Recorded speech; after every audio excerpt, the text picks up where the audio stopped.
Today, Senator Bernie Sanders and New York Congresswoman Alexandria Ocasio-Cortez are introducing a new bill to help Americans deal with increasing amounts of debt. According to the Federal Reserve, as of March, Americans held more than $1 trillion worth of credit card debt, and the average interest rate on that debt is 17.73%. That's according to creditcards.com. The bill looks to cap credit card interest rates at 15%, laying out historical interest rates as a roadmap. They're also taking on payday lenders who can charge, ready for this, between 300 and 900% interest rates on loans. The bill caps those at 15%, just like credit cards. And it also allows low-income communities to do much of their banking at the post office. It is something that might sound a little strange.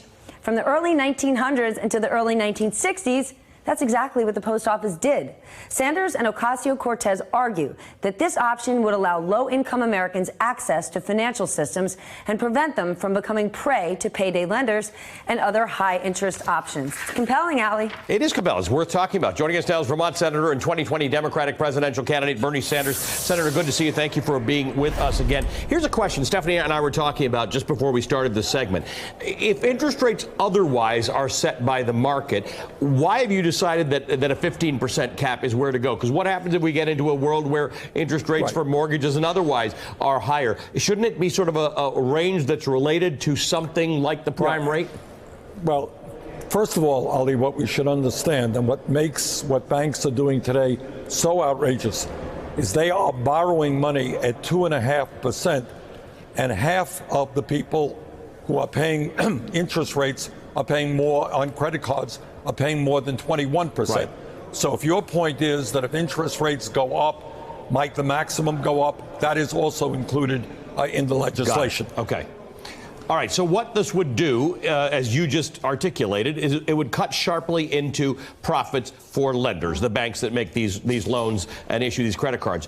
Do you have concern that because of that, the banking lobby is very, very strong and they influence a lot of your colleagues, as you have known for the last few decades? Do I have concerns about that? Well, that's kind of an understatement. Look, you got Wall Street and the drug companies and the insurance companies basically running the United States Congress. That's why the rich are getting richer and so many people are struggling. But I think here, and I mean this from the bottom of my heart, you have a profound moral issue. Every major religion, Christianity, Judaism, Islam, every religion understands that usury and loan sharking are immoral. And let's call this what it is. This is loan sharking. Now, I don't know that the well-paid executives on Wall Street go around breaking people's fingers or their kneecaps. But what they are doing, and think about this, half of the American people today have no wealth at all. They're living paycheck to paycheck. You got a medical emergency, your car breaks down. These are desperate people. And then they go to Wall Street and they're charged outrageous interest rates.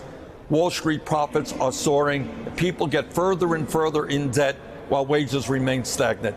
This really is disgusting. And we have to stand up to the greed of Wall Street and change it. Is there any avenue to work in a productive way? And the reason I say this is because payday lending is the best example.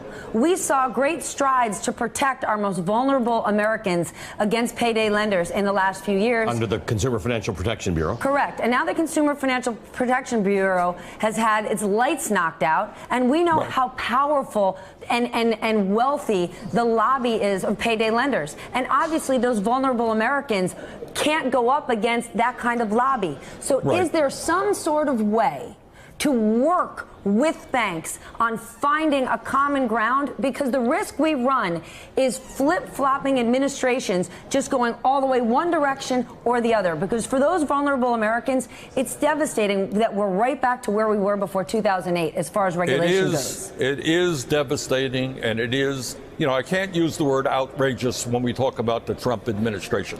I guess that's become a hackneyed expression. It happens every day.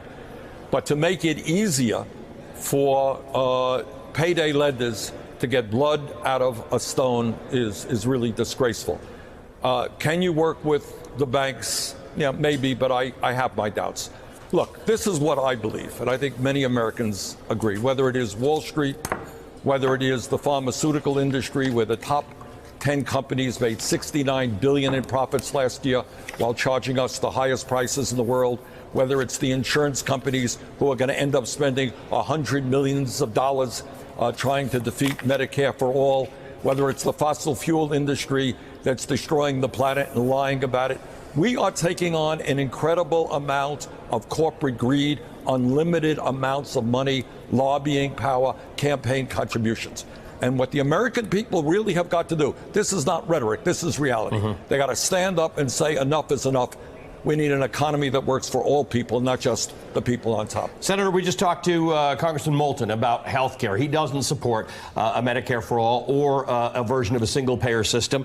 As you and I have talked about before, I grew up in Canada, so I am partial to a single-payer system. But I wonder with Medicare for all, why do you think it wouldn't have been more reasonable to retool the Affordable Care Act to work as it was initially conceived but not executed, as an insurance pool where everybody's in it, old and sick, young and healthy, with the young and healthy offsetting the costs for the old and sick? Talk to me about the thinking about why not retool that but go to a Medicare for all system. Ali, because you have a dysfunctional system.